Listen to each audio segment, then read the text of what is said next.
बिस्मिल्लाहिर्रहमानिर्रहीम। हज़रत इदरीस अलैहिस्सलाम का जिक्र कुरान पाक में सिर्फ 2 जगह आया है, सूर मरियम और सूर अनबिया में।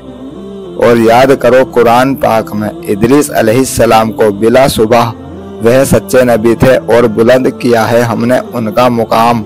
और इस्माइल अलैहिस्सलाम और इदरीस अलैहिस्सलाम और जुल्किफ्ल इनमें से हर एक थे सब्र करने वाले अंबिया। नाम नसब और जमाना। हजरत इदरीस अलैहिस्सलाम के नाम नसब और जमाने के बारे में तारीख लिखने वालों का सख्त इख्तिलाफ है और तमाम इख्तिलाफी वजहों को सामने रखने के बाद भी कोई आखिरी या तरजीह देने वाली राय कायम नहीं की जा सकती।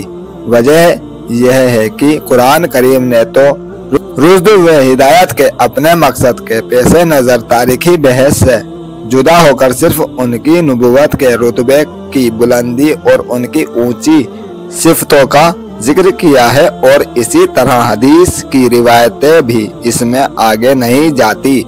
इसलिए इस सिलसिले में जो कुछ भी है वे इसराइली रिवायतें हैं और वे भी आपसी टकराव और इख्तिलाफ से भरी हुई हैं। इसलिए थोड़े से लिखने के पेश नज़र इन दूर दराज से लाई गई बहसों से बचने की कोशिश की जा रही है।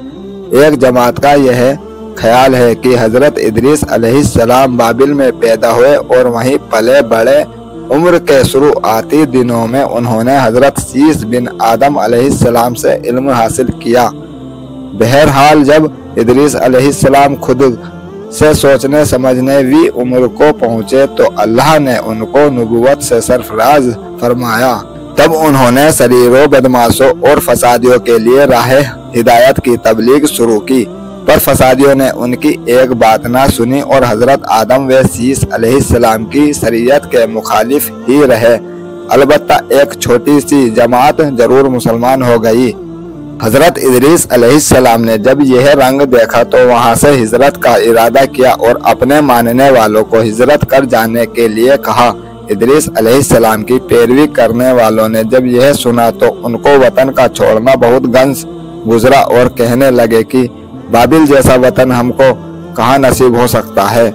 हजरत इदरीस अलैहिस्सलाम ने तसल्ली देते हुए फरमाया कि अगर तुम यह तकलीफ अल्लाह के रास्ते में उठाते हो तो उसकी रहमत बहुत फैली हुई है, उसका अच्छा बदला जरूर देगा। बस हिम्मत ना हारो और अल्लाह के हुक्म के आगे सरे नियाज झुका दो। मुसलमानों की रजामंदी के बाद हजरत इदरीस अलैहिस्सलाम और उनकी जमात मिस्र की तरफ हिजरत कर गई और नील के किनारे एक अच्छी जगह चुनकर सकूनत अपना ली। हजरत इदरीस अलैहिस्सलाम और उनकी पैरवी करने वाली जमात ने पैगामे इलाही और भलाई का हुक्म देने और बुराई से रोकने वाले का फर्ज अंजाम देना शुरू कर दिया। कहा जाता है कि उनके जमाने में 72 जुबानें बोली जाती थी और अल्लाह की अता व बख्शिश से वह वक्त की तमाम जुबानों को जानते थे और हर एक जमात को उसकी जबान में तबलीग फरमाया करते थे। एक रिवायत के एतबार से हजरत इदरीस अलैहिस्सलाम पहले आदमी हैं जिन्होंने कलम का इस्तेमाल किया। हजरत इदरीस अलैहिस्सलाम की खास बातें। हजरत इदरीस अलैहिस्सलाम ने दीन इलाही के पैगाम के अलावा तमदूनी रियासत और शहरी जिंदगी, तमदूनी और तरीकों की तालीम व तलकीन की और उनके ट्रेंड तालिबे इल्मों ने कम व बेस 200 बस्तियां आबाद की।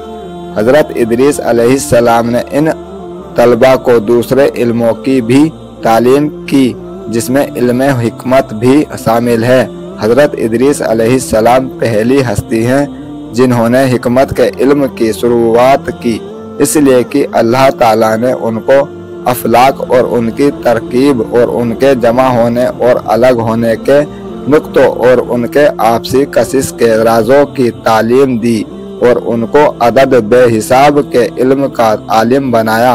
और अगर अल्लाह के उस पैगंबर के जरिए से इल्म सामने ना आते तो इंसानी तबीयतों की वहां तक पहुंच मुश्किल थी।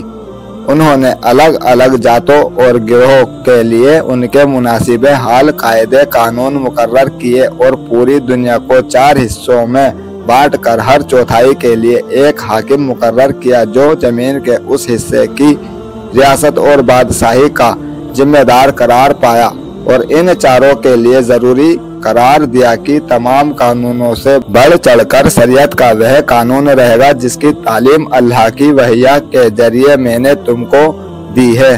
حضرت ادریس علیہ السلام کی تعلیم کا خلاصہ اللہ کی ہستی اور اس کی توحید پر ایمان لانا، صرف کائنات پیدا کرنے والے کی پرستش کرنا، آخرت کے عذاب سے بچانے کے لیے بھلے عملوں کو ڈھال بنانا، دنیا سے بے نیازی، تمام معاملوں میں عدل و انصاف کو سامنے رکھنا، مقرر کیے ہوئے طریقوں پر اللہ کی عبادت کرنا، ایام بیج کے روزے رکھنا، اسلام کے دشمنوں سے جہاد کرنا، زکوٰۃ ادا کرنا، پاکی صفائی کے ساتھ رہنا، خاص طور سے جنابت، کتے اور سور سے بچنا، ہر نسیلی چیزوں سے پرہیز کرنا۔ اللہ تعالیٰ کہنے سننے سے زیادہ عمل کرنے کی توفیق عطا فرمائے، آمین۔ اللہ حافظ۔